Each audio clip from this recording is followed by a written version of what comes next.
Church, स्वागत है यीशु मसीह के नाम में आप सबका। मेरा बिलीव है परमेश्वर आपको लेके आए आपके मसलों को हल करने के लिए और आपको अनंत जीवन के अधिकारी बनाने के लिए, और जिस काम के लिए परमेश्वर ने आपको चुना वो काम आपकी जिंदगी में करने के लिए। और वो काम है, उसने कहा मैंने तुम्हें चुन लिया ताकि मैं तुम्हें सब जातियों से श्रेष्ठ बनाऊं। मैं नहीं जानता किस बैकग्राउंड से हैं आप, किस मोहल्ले से हैं, किस लोएस्ट से नीचे से आप आए। परमेश्वर का मकसद है आपको टॉप पर लेके जाना, और ये पूरा होगा यीशु मसीह के नाम में। मैं ये अपनी मर्जी से नहीं बोल रहा हूं। उसका वचन कहता है कि यीशु मसीह ने कहा मेरे नाम के आगे बीमारियां घुटना टेकती हैं, दुष्ट आत्माएं घुटने टेकती हैं। हाँ या ना? तूफान खत्म हो जाते हैं, एड्स खत्म हो जाते हैं, कैंसर खत्म हो जाते हैं, पर उसने कहा मेरे नाम से भी एक बड़ी चीज है। वो क्या है? परमेश्वर ने कहा मैंने अपने वचन को अपने नाम से भी बड़ा महत्व दिया। जिस नाम में इतने काम हो रहे हैं उस नाम से भी एक बड़ी चीज है। उसने कहा मेरा वचन मेरे नाम से भी अधिक महत्व रखता है। सुनो मेरी बात, उस वचन में लिखा, परमेश्वर ने कहा आप व्यवस्था विवरण 7 अब आप पूरा अपने घर जाके पढ़ेंगे, ये आपका होमवर्क है। उसमें लिखा हुआ, परमेश्वर ने कहा मैंने तुम्हें इसलिए नहीं चुना कि तुम बहुत थे। इस्राएलियों को परमेश्वर ने कहा मैंने तुम्हें इसलिए चुन लिया क्योंकि तुम सब जातियों में से सबसे छोटे थे। और परमेश्वर ने कहा मैंने तुम्हें इसलिए चुन लिया कि मैं सबसे छोटे लोगों को चुनकर उन्हें पूरी दुनिया में श्रेष्ठ करूं। यह परमेश्वर की मर्जी थी। आप मेरी बात समझ रहे कि नहीं?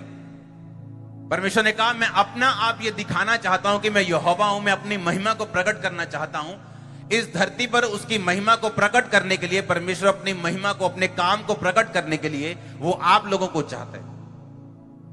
परमेश्वर ने कहा कैसे मालूम होगा पूरी दुनिया के लोगों को कि मैं महान हूं और मैं सर्वशक्तिमान हूं? जब तक मैं कुछ लोगों को चुनूंगा नहीं, उनकी जिंदगियों में बड़े काम नहीं करूंगा, उनके द्वारा मिरेकल्स नहीं करूंगा, तब लोगों को मालूम होगा कि मैं यहोवा। और बाइबल कहती परमेश्वर ने इस्राएलियों को चुना।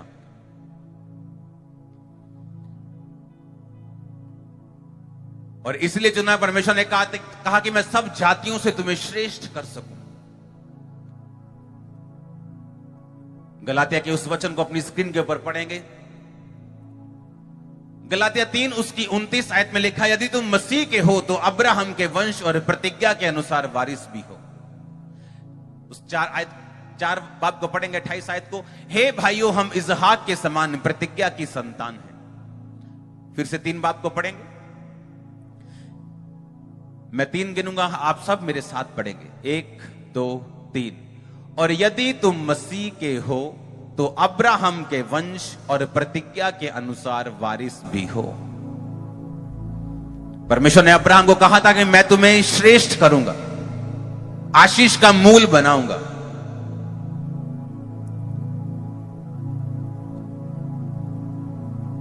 और परमेश्वर ने कहा यदि तुम मसीह के हो, यदि तुमने बपतिस्मा ले लिया, अगर तुमने यीशु मसीह पे विश्वास कर लिया, तो तुम क्या हो? फिर तुम प्रतिज्ञा के अनुसार अब्राहम के वंश के और प्रतिज्ञा के अनुसार वारिस भी हो और अब्राहम के वंश भी हो। आप ये देखी हुई चीजें जितनी देख रहे हैं, टेंट से लेके, साउंड से लेके, ये सारे वचन से बने। परमेश्वर की आत्मा, लिखा, पानी के ऊपर मौजूद थी और परमेश्वर ने कहा उजाला हो जाए, और परमेश्वर की आत्मा ने वो सब कुछ बना दिया जो परमेश्वर के मुंह से निकला था। हालेलुया। आप जो कुछ भी ये देखा हुआ देख रहे हो, ये अनदेखी चीज से बना है। यानी जो स्पिरिचुअल चीजें हैं वो देखी हुई चीजों से ज्यादा असली हैं। आप स्पिरिचुअली एक ज्यू हो, एक यहूदी हो। आपको मालूम? क्योंकि बाइबल कहती है अगर आप क्रिश्चियन हो, अगर आप मसीह के हो, तो आप किसके वंश हो? आप अब्राहम के वंश हो। जितनी देखी हुई चीजें आप देख रहे हो ये अनदेखी वस्तु से बनी है। हाँ या ना? ये मालूम है कि नहीं? इसका मतलब हम स्पिरिचुअली ज्यादा असली हैं जितना हम शरीर के असली हैं। और स्पिरिचुअली बाइबल ऐसा कहती है अगर तुम क्रिश्चियन हो, अगर तुम मसीह के हो, तो स्पिरिचुअली अंदर से, सोल से, स्पिरिट से तुम अब्राहम के वंश हो। परमेश्वर ने अब्राहम को कहा था, जो तुम्हें गाली देंगे मैं उन्हें श्रापित कर दूंगा, जो तुम्हें आशीष देंगे, जो तुम्हारी प्रशंसा करेंगे, मैं उन्हें ब्लेस कर दूंगा। परमेश्वर ने कहा था, जितने बड़े बड़े राजा तुम अपने सामने देखते हो, मिस्र के राजा, कोई भी तुम्हारी हानि नहीं कर पाएगा, क्योंकि तुम प्रतिज्ञा की संतान हो। इस दुनिया में अगर क्रिश्चियन लोगों का कोई नुकसान कर सकता है, वो क्रिश्चियन लोग खुद हैं और कोई नहीं। एक बहुत बड़े मैन ऑफ गॉड को बीमारी हो गई, और ये बात मुझे बहुत डिस्टर्ब कर रही थी। मैंने कहा ऐसा कैसे हो सकता है? और real genuine man of God, कोई ऐसा फेक वाला नहीं। और उनकी मिनिस्ट्री में मुर्दे जिंदा होतों की डॉक्यूमेंट्रीज हैं, मुर्दे जिंदा हुए 3-4 दिन बाद क्रूसेड में, ऐसा सब। लेकिन मैं सोच रहा ऐसा क्यों हुआ, ऐसा परमेश्वर क्यों हुआ? और मेरे ख्याल से मुझे हो गए 4 साल इस विषय के लिए प्रार्थना करते हुए। और एक दिन मैंने उनका वचन सुन रहा था, उस वचन में वो बोल रहे थे, आई am sick and tired of this. कोई क्रिश्चियन लोगों की बात होगी शायद, कोई क्रिश्चियन लोगों का कोई ऐसा काम होगा जिनको वो पसंद नहीं कर रहे थे, लेकिन उनके मुंह से क्या निकला? I am sick and tired. कहते मैं, जैसे इंग्लिश में बोलते हैं ना, oh wow what a car, man sick, मतलब ऐसा बोलते हैं इंग्लिश में। कोई बाप को गाली दे दे अमेरिका में बोलते wow you are very cool. तो सिक एंड टायर्ड जो था वो उनके एक जैसे मुहावरा हम बोलते हैं, और उनके मुंह से निकला था, आई am sick and tired of your things.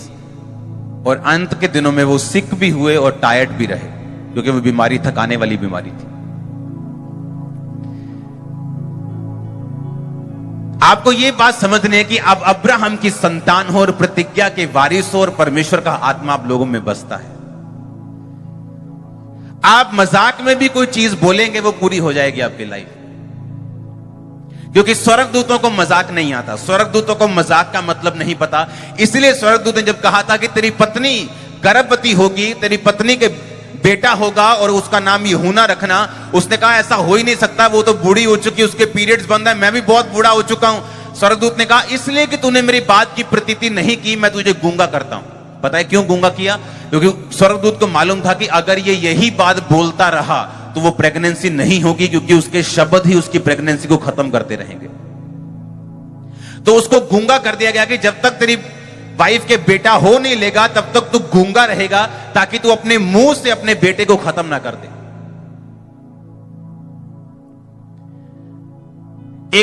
दुनिया में सबसे बड़ा प्रॉफिट कौन है? यूहन्ना बपतिस्मदाता। ना तो उसने कोई प्रोफेसी की, ना तो उसने कोई काम किया, सिर्फ प्रीचिंग की, लेकिन परमेश्वर ने कहा वो सबसे बड़ा, क्योंकि अपनी कॉलिंग पूरी कर रहा था। और उसका बाप इतना बड़ा परमेश्वर का जन और इतना ज्यादा परमेश्वर के साथ वफादार, लेकिन जब वचन पूरे नहीं हुए उसको भी गूंगा कर दिया गया परमेश्वर के द्वारा। इसका मतलब परमेश्वर किसी का पक्षपात नहीं करता। इसका मतलब परमेश्वर अपने वचन से बंधा हुआ है।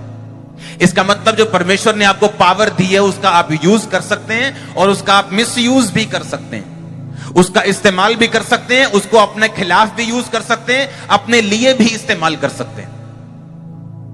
आप कभी महामारियों के शिकार नहीं होंगे, आप कभी शॉर्ट लाइफ नहीं जिएंगे, आप कभी दुखी नहीं होंगे, टूटेंगे नहीं, आप कभी डाइवोर्स के नीचे नहीं जाएंगे, एक्सीडेंट के नीचे नहीं जाएंगे। आमीन हो, चाहिए आशीष आपकी है चर्च। इसीलिए आप चर्च में आए हो आज, कि आप वर्ड्स रिसीव कर सको और ब्लेस हो सको। जितने वर्ड्स आपकी लाइफ पर बोले गए नेगेटिव, सारे कैंसिल करता हूं यीशु मसीह के नाम में। जितने वर्ड्स आपकी लाइफ के बाद बाबाओं के द्वारा बोले गए, सारे कैंसिल करता हूं यीशु मसीह के नाम में। जितने कर्ज आपके वंशों से आपके माता पिता ने, दादाओं ने बोले, कैंसिल करता हूं यीशु मसीह के नाम में। आमीन। ऊंचा चाहिए मेरे को, आशीष आपकी होगी चर्च। कहते आई एम सिक एंड टायर्ड, और वही हुआ। अय्यूब कहता जिस बात से मैं डरता था वही मुझ पे आ पड़ी। हाय पेट दर्द यार, कहते कैंसर ही ना होवे यार, मैनू कैंसर तो बहुत डर लगता यार, मैनू कैंसर तो बहुत डर लगता। आप इनवाइट कर रहे हो उसको।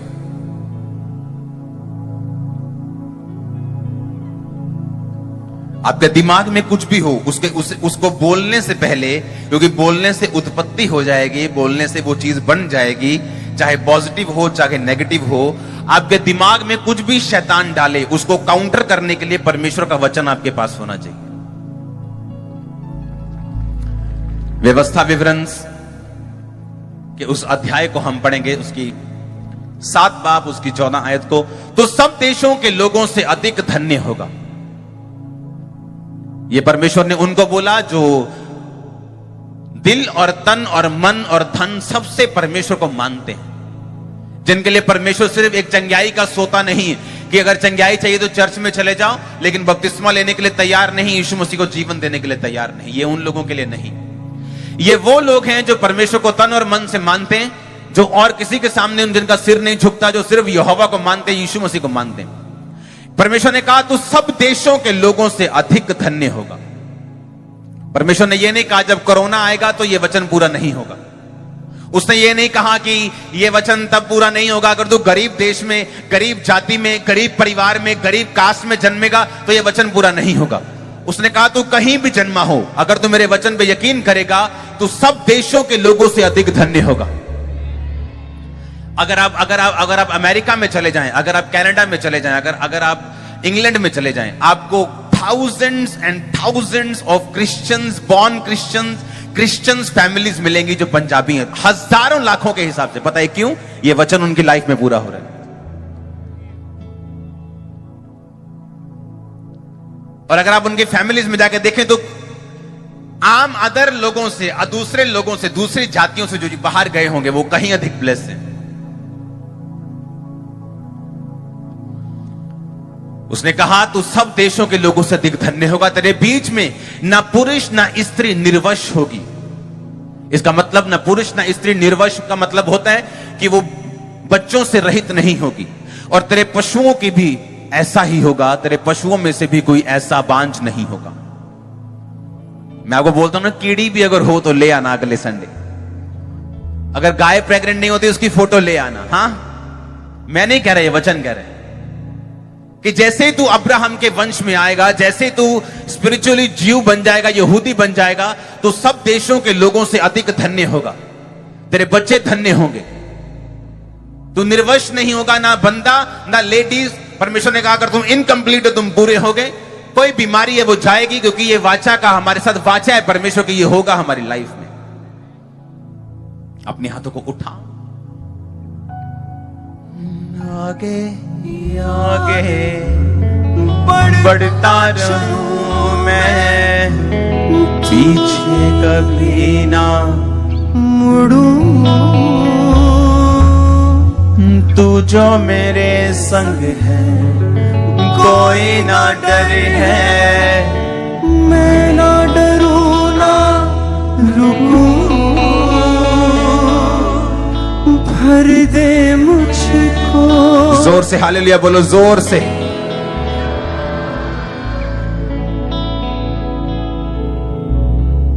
अपने हाथों को उठाओ, बैठ जाओ 2 सेकंड के लिए। अपने आप को तैयार करो, बोलो परमेश्वर मैं समर्पित करता हूं अपनी जिंदगी, अपनी इच्छाओं को, अपने शरीर को, अपनी मन को, अपने तन को, अपने धन को, अपने हर एक चीज जो मेरे साथ जुड़ी हुई तेरे सामने है।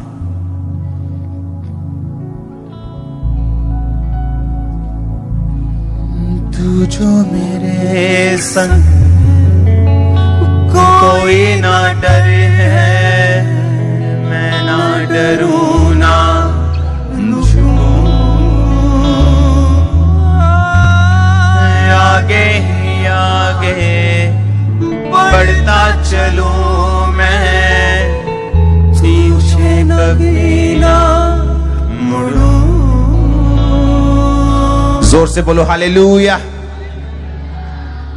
अपने पड़ोसी को बोलो यदि तुम मसीह के हो तो अब्राहम के वंश के हो। अगर अब्राहम के वंश के हो तो प्रतिज्ञा के अनुसार तुम वारिस हो। फिर से बोलो अपने पड़ोसी को, यदि तुम मसीह के हो तो अब्राहम के वंश के हो। अगर तुम मसीह के हो तो अब्राहम के वंश और प्रतिज्ञा के अनुसार तुम वारिस हो।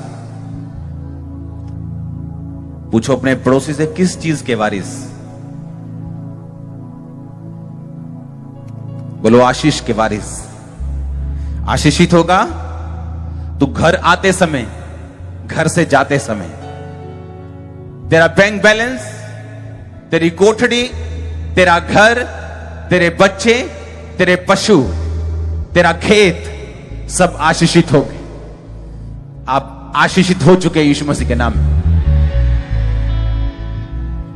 हालेलुया। ठंड तो नहीं लग रही आज? झूठ बोल रहे तुम, मुझे थोड़ी थोड़ी लग रही हाथों पे। हालेलुया। लोग हैरान होते हैं जब वो खास तौर पे मिनिस्ट्री में आते हैं या किसी क्रूसेड पे जाते हैं, कहते हैं इतने लाखों लोग होना और फिर भी ऐसी साइलेंस होना हमने लाइफ में कभी कहीं नहीं देखा। बहुत जो बड़े बड़े लोग हैं वो आते हैं, पॉलिटिशियंस भी कहते हैं हमने रैलियां देखी हैं बड़ी बड़ी, पर जो आपका डिसिप्लिन है, जो कहते हैं हमने लाइफ में ऐसा कभी नहीं देखा कि इतने लाखों लोग होने के बावजूद पिन ड्रॉप साइलेंस हो। परमेश्वर का आत्मा हमारे बीच में।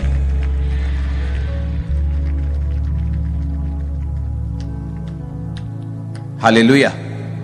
अपने पड़ोसी को बोलो, तुम मसीह के वंश, अब्राहम के वंश और प्रतिज्ञा के वारिस। आमीन।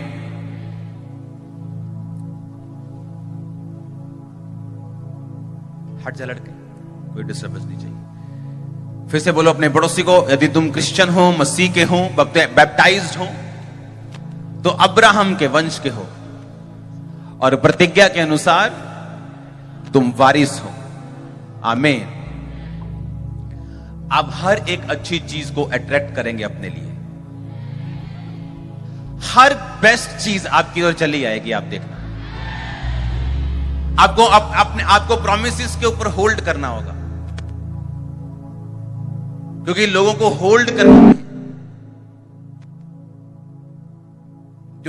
होल्ड करना नहीं आता है। यीशु मसीह एक घर में गए, क्योंकि यीशु मसीह को इनविटेशन मिला था शादी के लिए, और जब यीशु मसीह शादी के घर में गए तो बाइबल कहती वहां पे जब खाने की कमी हो गई, जूस की कमी हो गई, तो यीशु मसीह की माता ने यीशु मसीह को बोला कि उनके पास जूस की कमी हो गई, दाखरस की कमी हो गई। तो यीशु मसीह ने कहा अभी मेरा टाइम नहीं आया। ये बोल के यीशु मसीह चले गए, लेकिन उसकी माता ने कहा, अब जो कुछ चेलों से कहा, जो कुछ यीशु मसीह कहे वो करना। आमीन। जिस घर में परमेश्वर थे वो घर कभी भी शर्मिंदा नहीं रह सकता था। आप समझते अगर शादी वाले घर में खाने की कमी हो जाए तो क्या होता है? हाँ, क्या होता है? शर्मिंदगी होती है कि नहीं होती? तो सब लोग ये बोलते हैं कि नहीं, थोड़ा खाना एक्स्ट्रा बना लेना, लेकिन कमी नहीं होनी चाहिए किसी चीज की। लंगर एक्स्ट्रा बनाना ताकि हम बांट दे, बाद में लोगों को बांट देंगे, लेकिन कमी नहीं होनी चाहिए। और यीशु मसीह को मालूम था कि वो घर अब शर्मिंदगी से निकलेगा, और जब उनको रिक्वेस्ट की गई कि हमें शर्मिंदगी से बचाइए, तो परमेश्वर ने उस रिक्वेस्ट को सुना और उसके बाद इंस्ट्रक्शंस दी। हालेलुया। हम कई बार रिक्वेस्ट करते हैं परमेश्वर को कि परमेश्वर मेरे बिजनेस में मुझे शर्मिंदगी नहीं होनी चाहिए, मेरी मैरिड लाइफ में, मेरी सेवकाई में, मेरी इसमें, मेरे उसमें, जो भी आपकी प्रेयर रिक्वेस्ट है। जैसे मेरी होती थी 17 साल पहले, 15 साल पहले।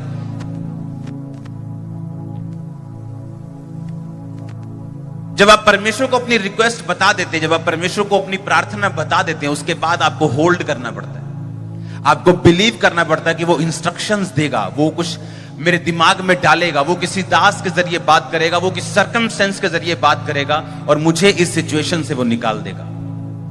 क्योंकि परमेश्वर नहीं चाहता आप शर्मिंदगी में रहें। ये 100% श्योर बात मैं आपको बता रहा हूं।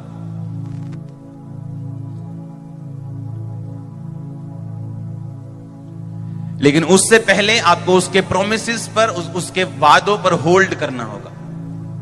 वो जल्दी का परमेश्वर नहीं। अगर आपको जल्दी है किसी मिरेकल की, आप उसे गवा देंगे, आप उसे मिस कर देंगे, वो आपकी लाइफ में नहीं आएगा। लेकिन अगर आप ये बात जानते हैं कि परमेश्वर ने आपको वापस नहीं मोड़ना, आपको खाली नहीं उसने जाने देना, और अगर आप स्टिक हो चुके हैं, अगर आप खड़ चुके हैं, अड़ चुके हैं अपनी अपनी जगह के ऊपर, आप परमेश्वर को बोलेंगे, परमेश्वर, जैसे उस औरत ने, उस मरियम ने बोला कि परमेश्वर, यीशु मसीह इस घर में दाखरस नहीं, कुछ करो इनका। और उसके बाद क्या हुआ? कुछ नहीं, परमेश्वर ने कुछ नहीं बोला, लेकिन मरियम को मालूम था कि परमेश्वर कुछ करेंगे, और उसने चेलों से कहा, अब जो कुछ ये तुमसे कहे वही करना। आमीन। परमेश्वर ने कहा था मेरी आज्ञाएं जो है वो कठिन नहीं, वो मुश्किल नहीं।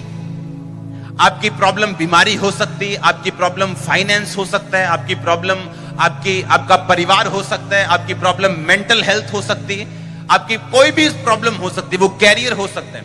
अगर आप विलिंग हैं, अगर आप इच्छुक हैं कि परमेश्वर आपकी लाइफ में काम करें, और आप परमेश्वर को इनवाइट करेंगे, परमेश्वर मेरे बेटे की जिंदगी में काम कर, मेरे बेटी की जिंदगी में काम कर, मेरे फाइनेंस में काम कर, उसके बाद आपको क्या करना है? जिस तरह परमेश्वर ने चेलों को आज्ञा दी, और मरियम को मालूम था कि अब ये कमांड करेगा, अब ये आज्ञा देगा, अब ये मिरेकल होने से पहले यीशु मसीह कुछ आज्ञाएं देंगे, कुछ प्रोटोकॉल देंगे, हमें उसे फॉलो करना है। हालेलुया।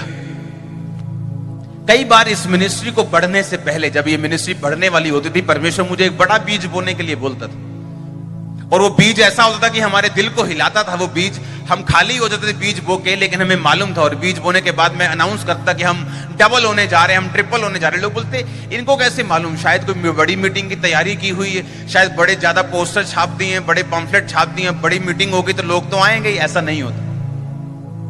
बहुत सारे लोग पोस्टर पम्फलेट्स बांट देते, छाप देते, लेकिन उनकी मिनिस्ट्री बढ़ती नहीं। लाखों रुपया स्पेंड कर देते हैं अपनी एडवर्टाइजमेंट पे, लेकिन फिर भी परमेश्वर ने ब्लेस नहीं करते। लेकिन बात यह है, जब मुझे मालूम है, मेरी इच्छा थी कि परमेश्वर मुझे सेवकाई में, मुझे मस्से में बढ़ना है, तो परमेश्वर फिर इंस्ट्रक्शंस देना शुरू करते हैं कि अब ऐसा बीज बोना है, अब ऐसे प्रार्थना करनी, अब इतने घंटे प्रार्थना करनी, अब इस तरह से फास्टिंग करनी, इस तरह से फायर प्रेयर करनी, इस तरह से ये मुद्दा जो हल नहीं हो रहा, इसको प्रेयर के साथ, इसको वचन वाली प्रार्थना, नोटिस वाली प्रार्थना, प्रेयर पॉइंट्स वाली प्रार्थना, इसको पर्सनल प्रेयर वाली प्रार्थना में रखना है। परमेश्वर आपको इंस्ट्रक्शंस देते हैं। आप मेरी बात समझ रहे कि नहीं? बेनी हिन ने परमेश्वर को कहा, मैं बढ़ना चाहता हूं, मैं सामर्थ्य से भरना चाहता हूं, मैं काम करना चाहता हूं। परमेश्वर ने कहा, अगर जब तक तू अपनी गर्लफ्रेंड को छोड़ेगा नहीं, मैं तुझे इस्तेमाल नहीं करूंगा।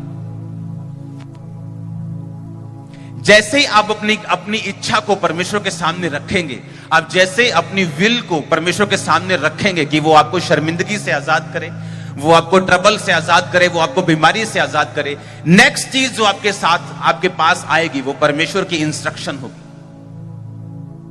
वो परमेश्वर की आज्ञा होगी।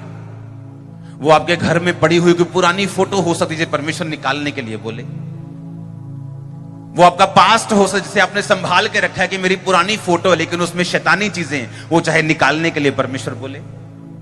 आप जैसे ही परमेश्वर को अपनी विल बताएंगे, अपनी इच्छा बताएंगे कि मुझे इस तरह से इस्तेमाल होना है, या मेरी जिंदगी का ये मकसद है, मैंने ये काम करना है, उसी दिन से आपकी जो जर्नी है वो स्टार्ट हो जाएगी, और परमेश्वर आपको उस लेवल से तैयार करना शुरू कर देंगे।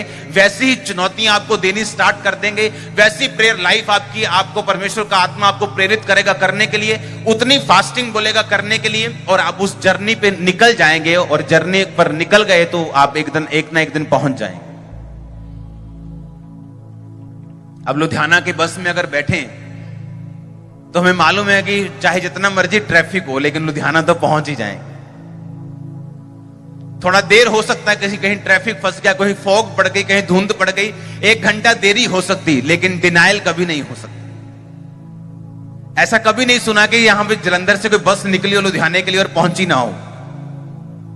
आप श्योर बस में बैठे हो, जो श्योर पहुंचने वाली मंजिल पे श्योर पहुंचेंगे आप यीशु मसीह के नाम। अब जैसे ही मान लो परमेश्वर ने आपने परमेश्वर को अपनी इच्छा को बताया कि परमेश्वर मेरी और ये वो इच्छा कार्नल नहीं होनी चाहिए, वो इच्छा शारीरिक नहीं होनी चाहिए। मैंने ऐसी लड़कियां देखी हैं जो फास्टिंग में थी, 40-40 दिन रात के रोजों की, कि मेरी इसके साथ शादी हो जाए। और वो जितना फास्टिंग करती थी उतनी नफरत उनके लिए दिल में आती थी, क्योंकि परमेश्वर बताता था कि मैं बाबा नहीं हूं, जैसे दारू की बोतल दोगे और बाबा जी खुश हो जाएंगे। मैं पवित्र परमेश्वर हूं। तुम्हारी प्रार्थनाएं शारीरिक नहीं होनी चाहिए, कि मेरी उससे शादी हो जाए, मेरा फलाने से शादी, वो मैं उस प्रेयर की बात नहीं कर रहा हूं। मैं परमेश्वर की महिमा के लिए मांगे गए कामों की बात कर रहा हूं कि मुझे हील कर, मैं तेरा काम करूंगा, मुझे पैसा दे, मैं तुझे सपोर्ट करूंगा प्रभु। मैं उन चीजों की बात कर रहा हूं। आमीन। मैं शारीरिक चीजों की बात नहीं कर रहा हूं कि मेरी उसके साथ लव मैरिज हो जाए, मेरी उसके साथ टांका फिट हो जाए। नो।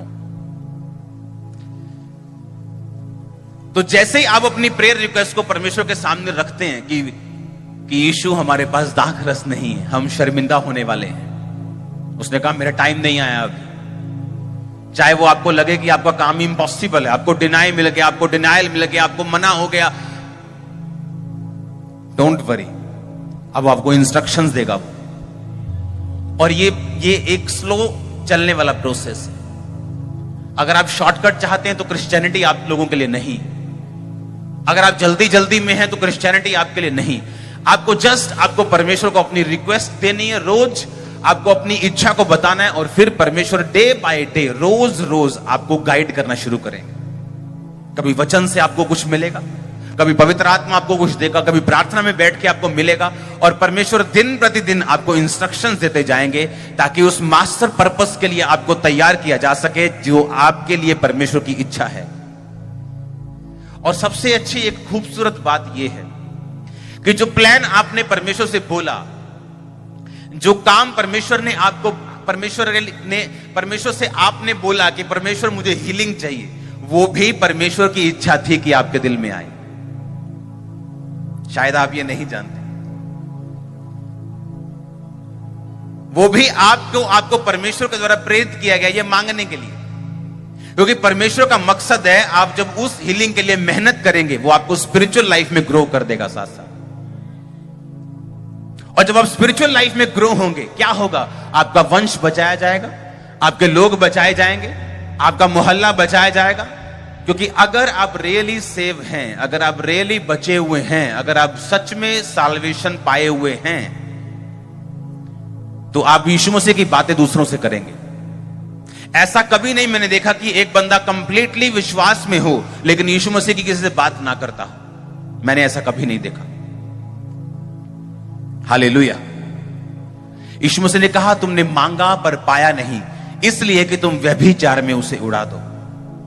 आप जानते कई लोग परमेश्वर के दिल में से नफरत कमाते हैं जब वो ऐसी प्रार्थनाएं करते हैं, परमेश्वर मेरे फलाने के साथ शादी हो जाए, मेरी फलाने के साथ शादी हो जाए। आपने परमेश्वर, मैंने उनके चेहरों से, उनकी बॉडी से ग्रेस उड़ती हुई देखी, सुंदरता उड़ती हुई देखी जब वो इस तरह की प्रार्थनाएं करते हैं। आपको जो कुछ भी परमेश्वर देगा वो अपनी महिमा के लिए देगा। वो पैसा देने से मना नहीं कर रहा, वो हीलिंग देने से मना नहीं कर रहा, वो ऊंचा करने से मना नहीं कर रहा, वो आपको सक्सेसफुल करने से मना नहीं कर रहा। अगर सक्सेस को बयान करना हो तो मैं कर सकता हूं। मैंने अपनी लाइफ के हर हिस्से में सक्सेस देखी, ह्यूज देखी, बड़ी देखी मैंने हर हिस्से में, एक हिस्से में नहीं। कईयों की लाइफ में एक हिस्से में होती, दूसरे हिस्से में नहीं होती, दूसरे में होती, तीसरे में नहीं होती। हर हिस्से में मैंने देखा है। और कैसे? डे बाय डे, रोज रोज परमेश्वर की आज्ञाओं को फॉलो करके।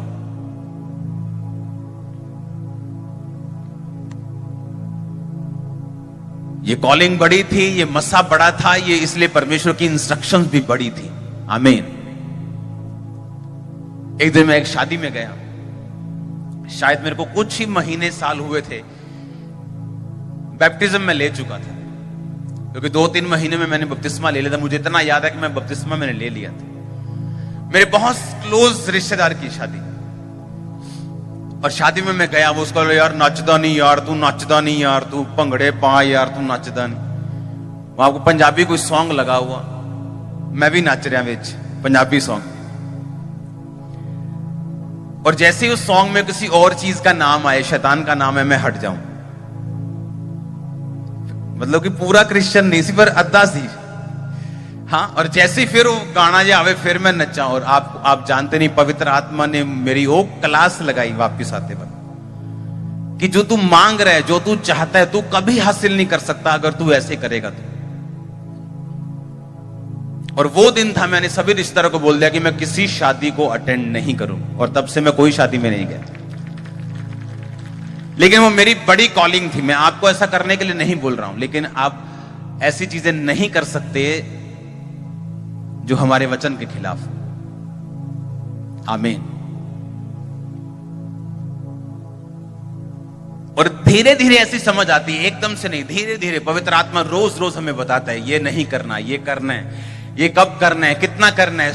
और आप अपनी डेस्टिनी में, अपनी मंजिल में आप एक कदम आगे, एक कदम आगे, एक कदम आगे आप परमेश्वर के साथ चलते जाते हैं और ये जर्नी आपकी सक्सेसफुल होती जाती है डे बाय डे। ऐसा नहीं हो सकता कि आप परमेश्वर में कुछ करने के लिए आए हो, परमेश्वर ने आपको अपने पास बुलाया हो, लेकिन परमेश्वर आपको सक्सेसफुल ना करे। ऐसा नहीं हो सकता। हां, अगर इंस्ट्रक्शंस आपने तोड़ी हो, अगर आज्ञाएं आपने तोड़ी हो, तो फिर वो जर्नी नहीं है, क्योंकि उस जर्नी में आप रास्ता भटक चुके हो। कि वो बस निकली तो लुधियाने के लिए थी, लेकिन अब नूरमहल की तरफ जा रही है। अगर आप परमेश्वर के साथ जर्नी में हो, आपको आज्ञाओं को सुनना पड़ेगा। वो मुश्किल हो, आसान हो, आपको उन आज्ञाओं को मानना पड़ेगा। और परमेश्वर ये वायदा करता है, वो आपको छोड़ेगा नहीं, आपको त्यागेगा नहीं, आपकी जर्नी मिस नहीं होगी, आपकी मंजिल मिस नहीं होगी। और जब आप पहुंचेंगे, अपने आप को धन्य कहेंगे। आपको बेस्ट हस्बैंड चाहिए, यही रास्ता है। आपको बेस्ट बिजनेस चाहिए, यही रास्ता है। आपको बेस्ट लाइफ चाहिए, यही रास्ता। आपको बेस्ट स्पिरिचुअल लाइफ चाहिए, यही रास्ता है। ओनली दिस, ओनली यही वेयर, यही रास्ता है सिर्फ। कि परमेश्वर के सामने अपनी आज्ञाओं को, अपनी इच्छाओं को रखो और उसके बाद उसकी आज्ञाओं के लिए वेट करो। और वेट करो प्रार्थना में, वेट करो फास्टिंग में, वेट करो संडे परमेश्वर की हजूरी में जाके। इंतजार करो, जल्दी मत मचाओ। और वो धीरे धीरे आपकी अगुवाई करेगा, लेकिन स्ट्रांग करेगा। रिजल्ट बहुत स्ट्रांग आएगा आपका। वो अगुवाई धीरे धीरे करता है, स्लो स्लो करता है, दुबका दुबका करता है, लेकिन रिजल्ट समंदर आता है पूरा। अगुवाई वो बूंद बूंद कर सकता है, लेकिन रिजल्ट बूंद बूंद नहीं। अगुवाई बूंद बूंद है, रिजल्ट समंदर से भी बड़ा है। रिसीव करो अपने परिवार के लिए यीशु मसीह के नाम में।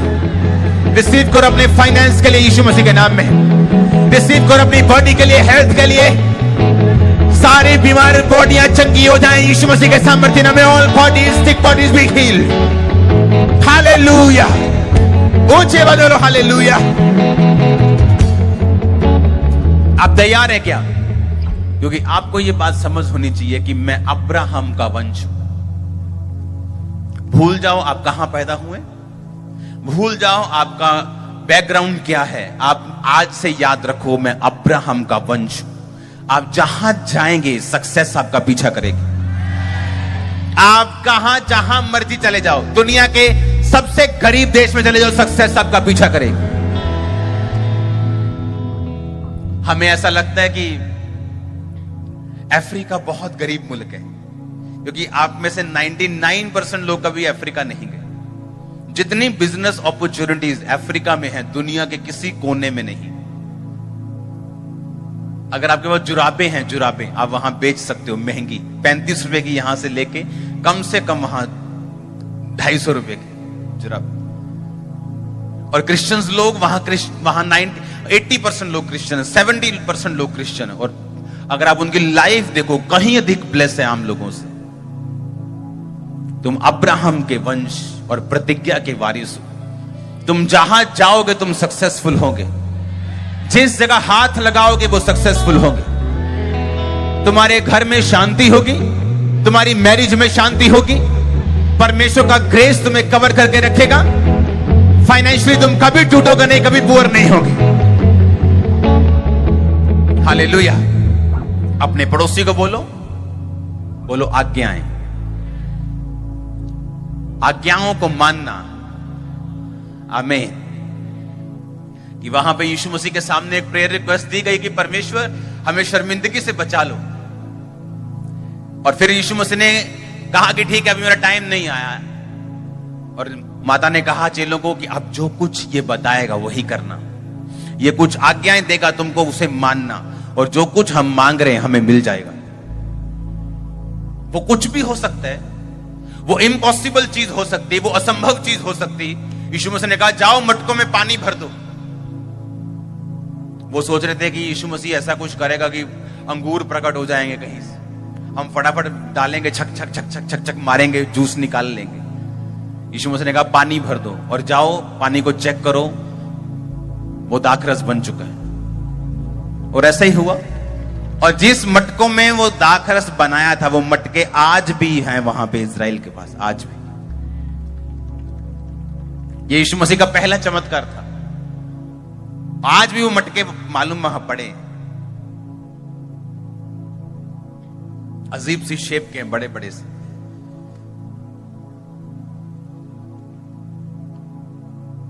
उनको मालूम था कि अब यीशु मसीह हमें आज्ञाएं देगा और हमें आज्ञाओं को मानना है, तो शर्मिंदगी से हम बच जाएंगे। हमें उसकी इंस्ट्रक्शंस को फॉलो करना है, हम शर्मिंदगी से बच जाएंगे। वो प्रेयर रिक्वेस्ट कोई भी हो, एनीथिंग, वो इम्पॉसिबल काम की होगी। आपको लगता है कि मेडिकली ये इम्पॉसिबल है, हमारे परिवार के लिए ये इम्पॉसिबल है, हमारी लाइफ के लिए ये इम्पॉसिबल है, मेरी जिंदगी के लिए ये काम इम्पॉसिबल है। वो कुछ भी हो सकता है। वो डिप्रेशन हो सकता है जो मेडिकली इम्पॉसिबल है निकालना एक व्यक्ति के दिमाग से, क्योंकि वो एक सोच है, जैसे शैतानी सोच है, वो शैतान के द्वारा पावर्ड सोच है। जैसे जुकाम को अगर पावर दे दी जाए वो कोरोना बन जाता है, वैसे एक सोच को जब डेविलिश इन्फ्लुएंस दे दिया जाता है तो वो डिप्रेशन बन जाता है। अगर आप डिप्रेशन वाले को बोलेंगे किस बात का डिप्रेशन है, वो आपको बता भी नहीं पाएगा कि वो इतनी छोटी बात होती, लेकिन उसकी सुसाइड का कारण भी बन जाती, क्योंकि उस सोच के पीछे जो पावर है वो शैतान की है। और सिर्फ एक बंदा ही उसको आजाद कर सकता है, उस सोच की पावर को, यीशु मसीह, जिसका नाम जीसस क्राइस्ट है, जो आदमी भी है और परमेश्वर भी है, जो मनुष्य का बेटा भी है और परमेश्वर का बेटा भी है। आमीन। तो आपको क्या करना है? आपको सिर्फ शांत होकर परमेश्वर के सामने अपनी प्रेयर रिक्वेस्ट को रखना है। आपकी प्रेयर रिक्वेस्ट को पूरा करने के लिए कई बार परमेश्वर डॉक्टर्स को यूज भी करेगा। और बहुत सारे क्रिश्चियंस को यह नहीं मालूम, उन्हें लगता है कि डॉक्टर्स के पास जाना मतलब आत्मिक जिंदगी से पीछे हट। वो मेडिकल साइंस का प्रयोग करेगा आपको उस प्रेयर का जवाब देने के लिए। कई बार वो डायरेक्ट प्रार्थना से आपको जवाब देगा, कई बार डायरेक्ट हीलिंग देगा, कई बार वो डायरेक्ट सब काम करेगा, लेकिन कई बार वो लोगों का यूज करेगा, चीजों का यूज करेगा, लेकिन जो कुछ आपने मांगा है एग्जैक्टली आपके सामने होगा।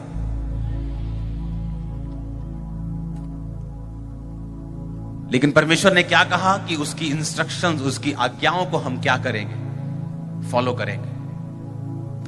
जो कुछ हमने प्रेयर रिक्वेस्ट परमेश्वर के सामने रखी, उसके बाद हमने रख दी, अब हम आमीन बोल दिया, अब हमें विश्वास होना चाहिए कि परमेश्वर हमारी अगुवाई करेंगे। उसके बीच में परीक्षाएं आएंगी, उसके बीच में शरीर आपको तंग करेगा, शैतान आपको तंग करने की कोशिश करेगा कि पाप में गिर, हाँ ऐसा होगा, ताकि जो कुछ आपने मांगा है वो बीच में लटक जाए और परमेश्वर आपकी अगुवाई ना कर पाए।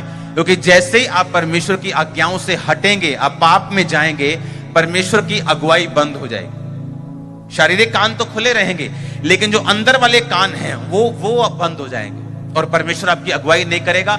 आप बैठेंगे तो चर्च में, बोलेंगे तो आमीन, बोलेंगे तो हालेलुया, लेकिन अगुवाई परमेश्वर की, वो रास्ता जो परमेश्वर ने दिखाना है वो बंद हो चुका है, उसके विषय में सब कुछ खत्म हो चुका है। और जैसे आप फिर परमेश्वर का कनेक्शन जोड़ लेंगे, फिर से परमेश्वर आपको रास्ता, गूगल मैप का इंटरनेट आ जाएगा, फिर परमेश्वर बताएगा इधर चल, इधर चल, इधर चल।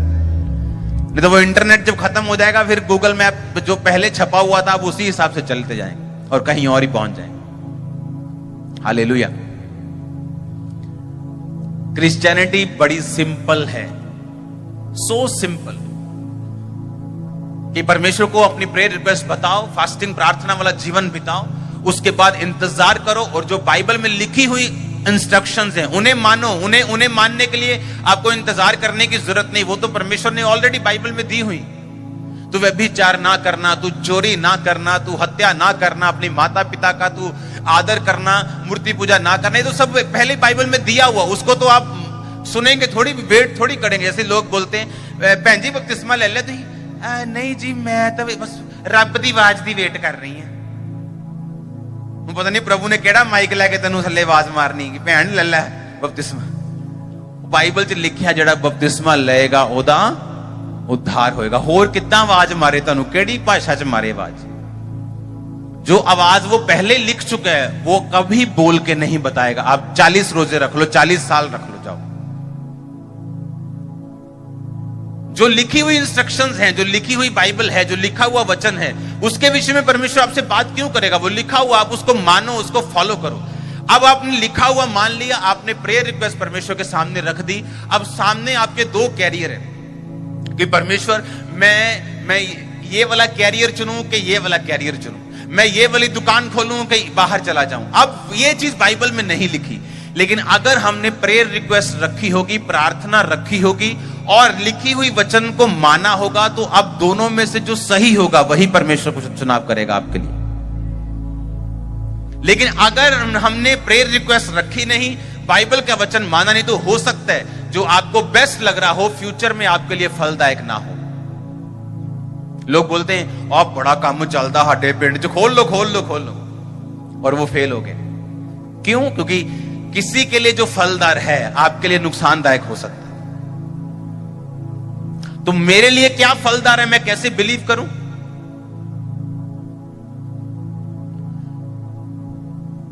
मैंने अपनी लाइफ में, अपनी पर्सनल लाइफ में इतनी प्रार्थना कर ली थी हर विषय के लिए। अब लगा लो कि अगर 2004 से मैं प्रार्थना कर रहा हूं हर विषय के लिए, मेरा फ्यूचर ऐसा हो, ऐसा हो, ऐसा हो। अब 2014 में जब मैरिज करनी थी, मैं इतनी प्रार्थना कर चुका था, मुझे मालूम था कि मैं राइट पर्सन को चुन रहा हूं। आप समझ रहे मेरी बात? क्योंकि उसके विषय में मैंने प्रेयर भी कर ली थी, उसके विषय में मैंने इंस्ट्रक्शंस फॉलो कर ली थी, जो लिखा हुआ था फॉलो कर लिया था। अब मालूम नहीं था किससे करनी होगी, ये लव मैरिज नहीं थी। एंगेजमेंट वाले दिन, जब एंगेजमेंट हुई कल के दिन 17 जनवरी, एंगेजमेंट के बाद हम पूछ रहे थे तेरी कास्ट कौन सी? अच्छा ऐसी आ कास्ट दे, क्योंकि हम एक दिन पहले मिले थे सिर्फ। अब इमेजिन करो। और मैंने लोगों को डिवाइन रिश्ते त्यागते हुए देखा है। पता है क्यों? कास्ट नहीं मिली, फाइनेंशियल स्टेटस नहीं मिला। कास्ट मिला लो तो छितर पनीर की रोटी भावे रोज खा लो घर, कि छितर भी पकया ते पनीर भी पकया, पनीर भी चल रहा है नाल छितर भी चल रहे हैं, वो भावे रोज खा लो, पर कास्ट नहीं इधर उधर होना। छितर पनीर खा लांगे कोई गल ना। तो कास्ट के बीच में जाओ, ना तो आउटसाइड जाओ, परमेश्वर के बीच में रहो। वो जहां रखे बेस्ट रखेगा। वो कास्ट के बीच में हो, बाहर हो, परमेश्वर को कोई मतलब नहीं। अगर अपनी कास्ट में करना ये पाप नहीं है, लेकिन परमेश्वर की आत्मा की अगुवाई को मांगो कि कहां जाना है आप। आमीन। हर एक विषय पर जिस पे संपूर्ण प्रार्थना हो जाएगी, टाइम लगा के फुली प्रार्थना हो जाएगी, उसके लिए परमेश्वर के सामने आप प्रेयर रिक्वेस्ट रख देंगे। उसके बाद लिखे हुए वचनों को मान लेंगे, तो आप बिलीव करो वो आपके लिए रास्ते निकाल देगा।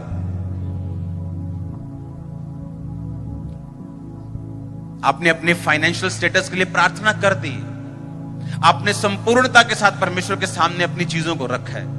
अब दूसरा कदम क्या है? जो आज्ञाएं हैं उन्हें मानना। आपको मालूम है आपने अभी व्यभिचार में नहीं जाना, रात को ब्लू फिल्म में देखोगे, सुबह प्रभु की अगुवाई की, आप बिल्कुल आस मत रखो। अब आपको मालूम है अगर फाइनेंशियल में आपको बढ़ना है, आपको टाइथ देना है, आप सारी चीजों को जब फॉलो करना शुरू कर देते हैं, परमेश्वर एक ना एक दिन नहीं, वो रोज आपको धीरे धीरे करके अगुवाई करता है और आपको फाइनल डेस्टिनेशन में ले जाता है। अपने पड़ोसी को बोलो, क्रिश्चियनिटी इज सो सिंपल। ये बहुत आसान है, ये बहुत आसान है, क्योंकि वचन ऐसा कहता है कि उसकी आज्ञाएं कुछ कठिन नहीं। आमीन। आज्ञाएं कठिन है क्या? नहीं कठिन। रास्ता तंग है, मतलब तंग रास्ता कहने का मतलब यह है कि हमको एक थोड़ा सा बस यही रास्ता मिला, हम इधर उधर नहीं जा सकते, सब मेलों में हम नहीं जा सकते, सब जगहों पे हम नहीं जा सकते, सब रिश्तेदारों की सब बातों को हम नहीं मान, सब रीति रिवाजों में हम नहीं घुस सकते। रास्ता हमारा तंग है, लेकिन लिखा तंग रास्तों में उत्तम पदार्थ पाए जाते हैं। अगर उत्तम पदार्थ चाहिए तो तंग रास्तों में मिले। 1 ग्राम अगर सोना धरती से निकालना हो तो 1000 किलो 1 टन मिट्टी को छानना पड़ता है। 1 टन मिट्टी जब मशीन छानती होगी, अफ्रीका में मैं खुद गया हूं गोल्ड खदानों के ऊपर, 1 टन मिट्टी जब छनती है तो 1 ग्राम सोना निकलता है। और कई बार पूरा पहाड़ छानते सोना निकलता ही नहीं। जो प्रेशियस चीजें हैं, जो कीमती चीजें हैं, जो आपके गले पे लगी, आपके मुंदरियों में, आपकी उंगलियों में पड़ी हैं, वो प्रेशियस चीजों को निकालने में मेहनत लगती है और टाइम लगता है और फोकस लगता है। हालेलुया। लेकिन अगर पत्थर निकालने हो जमीन से, तो जहां मर्जी जाओ, जहां पत्थर है जेसीबी लगाओ और ट्रक भर दो, 2 मिनट लगेंगे। लेकिन वो ट्रक के भाव से बिकेंगे, ग्राम के हिसाब से नहीं बिकेंगे, टन के हिसाब से बिकेंगे। हालेलुया। अगर आपको प्रेशियस चीजें चाहिए, कीमती चीजें चाहिए, अनमोल चीजें चाहिए, आपको मेहनत करनी पड़ेगी, फोकस रखना पड़ेगा, शरीर पर कंट्रोल करना पड़ेगा, आज्ञाओं को मानना पड़ेगा। वो सब चीजें आपके पास होगी जो आपको चाहिए। अपने पड़ोसी को बोलो, उसकी आज्ञाएं कठिन नहीं, उसकी आज्ञाओं को मान और अपनी प्रेयर रिक्वेस्ट को परमेश्वर के सामने रख, अपनी प्रार्थना को सामने रख। तेरे सामने एग्जैक्ट वही होगा जो तू मांग रहा है। यीशु मसीह के नाम में यह वचन सील हो आपके दिमागों, दिलों और आत्माओं में। आमीन हो। चाहिए आशीष आपके चर्च।